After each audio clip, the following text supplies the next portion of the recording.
the experts are telling you that heavy music is dead. Obviously, somebody's wanting to hear something that fucking these experts are telling you you ain't supposed to be hearing.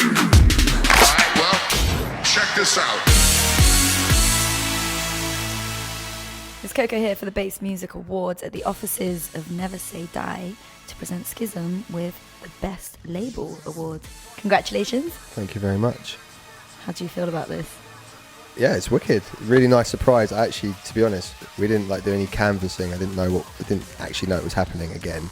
Like Zomboy won one last year and we just didn't realise that time of year had come around. So getting the email that we'd won was just, awesome surprise. Nice to be appreciated. Well done.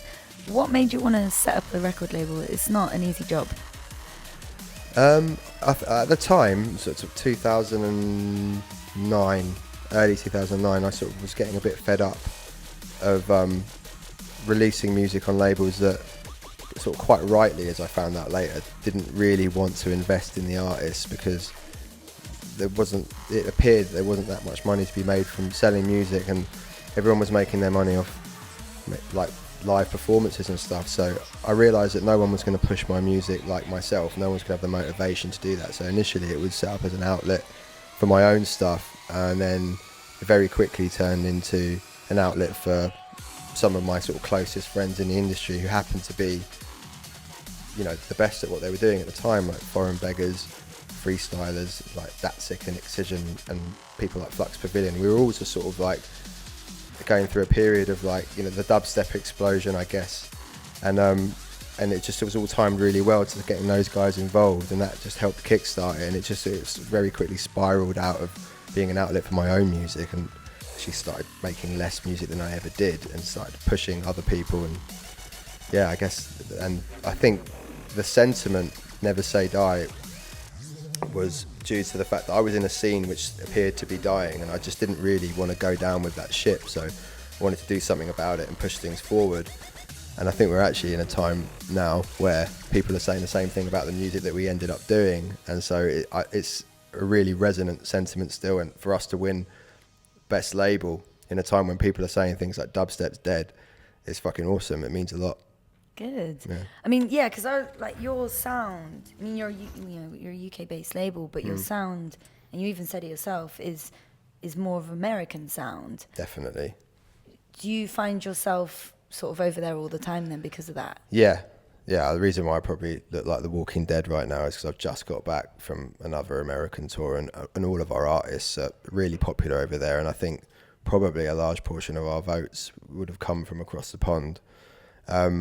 And I think we're probably one of the only labels to sort of be based over here, but be so connected to that market. It's quite a weird position. I mean, we definitely don't really fit into the UK scene at the moment. But I think being from the UK gives us a sort of slightly different approach, and it certainly affects my approach to A&Ring music and how we market it and put it out. And it's obviously transcending well to the States. So, yeah. I guess we probably should have an office over there, but I've got frequent flyer miles instead. Just get that gold card. Yeah, platinum actually. Get treated like a king. Platinum on Qantas, yeah. And so is your artists, are they like a mix of are they from all over the world, or do you sort of hand pick them from the core roster of the label, like the real kind of central core that are exclusive and have been with us for a while, are mainly European, apart from one of our more recent signings, Must Die, who's from America, who's actually living in Europe at the moment, but he was the first one who actually was exclusive that was from across the pond. Zomboy's from UK, Eptic's from Belgium, 501's from Finland, Lax and myself are obviously UK, so it's mainly European, which is interesting because we're so big in America. I don't know, maybe that's it. Maybe we're an export company. Different. Yeah. Because you run the label and you still keep that very pinnacle position at the top and oversee everything. Yeah. And your main A&R. Mm-hmm. What for you stands out for someone? What makes you want to go, yeah, I'm going to sign you, you're going to be part of the label, I'm going to push you? Everyone that's exclusive has like really got their own sound, and I think that's the key thing. It's like having an identity that I don't even really think that like I ever think it has to fit with the label sound. It just has to be, they have to be like definable as an artist, and everyone that we've got has got like a signature, and their combination of their signature sounds has given Never Say Die its signature sound. I think one of the most important things is like people can send me a demo and I could be blown away by that track, but then if they don't follow it up with a few more things that show where it's gonna go, like the potential to where it can be developed to, then I generally don't make a move to sign them exclusively, because a lot of people kind of just have one really good idea and then just recycle it. And then there's other people who have one really good idea and then that just leads them onto another really good idea that then just develops into like a whole like subsection of the scene. Like someone like Lax, he's literally like, you can't define him by genre, and he can literally turn his hand to anything and it all sounds amazing.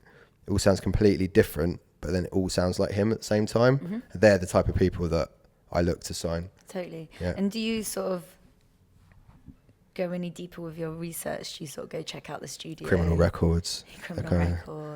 DVLA. Driving offences. That website's like, oh, is this car like 2 If years they've got old? 3 points on your license, you've got no place on Never Say Die. So kids, learn to drive well, or you won't get signed, basically. Yeah, I mean, I generally have got my ear to the ground anyway, so I don't think there's ever really been anyone who's come out of the blue and I've just been like, wow, who are you? Actually, I'm just lying. I'm just straight up lying to you. I found Zomboy on SoundCloud after he'd made his first piece of electronic music, like literally 2 weeks after, and just randomly had a gig in Falmouth in a rugby club, like a week later, where he happened to be, like, because his girlfriend was from Falmouth. And then just signed him on the spot just because I saw something in him that was just, you're going to be a star, like, let's do it kind of thing. And so there was, that's the only case where someone's come out of the blue and it's just gone on to be, I mean, he's the biggest hitter on the label and he's top 100 DJs this year, like, amazingly proud of what he's achieved. Everyone else I've kind of always heard. Not so proud. No, I'm not proud of them at all. I don't even like them. No, I've heard them bubbling, and I've always heard. I've played a few of their tunes in my sets, and I know their history, and it's like, okay, now it's time to bring you on and take you forward. So I don't even know if I answered your question. I'm just rambling now. I kind of forgot what I asked you anyway. That's how much I rambled. Have you got any like new people that you're working with at the moment? Or are you quite happy with your roster as it is?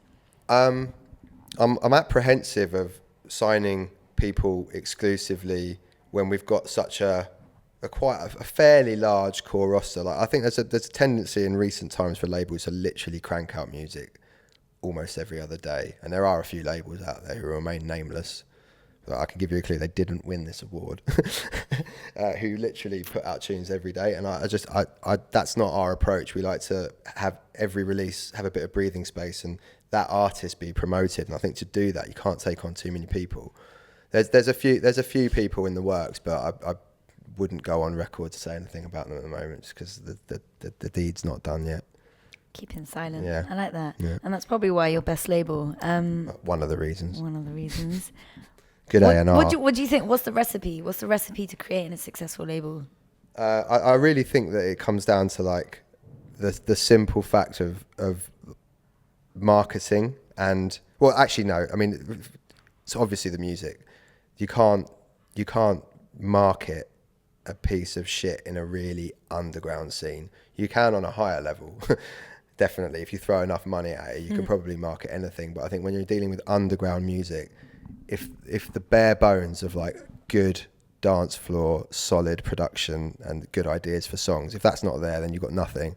If you couple that with a strong brand for the stable itself and like solid artwork and the right amount of promotion and promoting the artist, not just the release. A lot of people don't get it. You promote the artist as well as the release, because as you promote the artist, they get bigger and they promote the release for you or with you know.